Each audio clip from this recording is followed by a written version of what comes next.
విచారించేవారు లేక ఒంటరై ఉన్న నీకు ఆరోగ్యము దయచేసి పరిపాలన మెచ్చునే.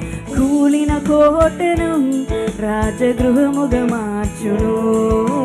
కూలిన కోటను రాజగృహము మార్చును. కూలిన కోటను రాజగృహముగా మార్చును. కూలిన కోటను రాజగృహముగా మార్చును. స్తుతింపచేయునే, నిన్ను అలంకరించునే. కోల్పోయినదంతా పునరుద్ధరించునే. నా మనసా ఆయన మరచునా? దేవుడు నిన్ను మరచిపోవునా? నా మనసా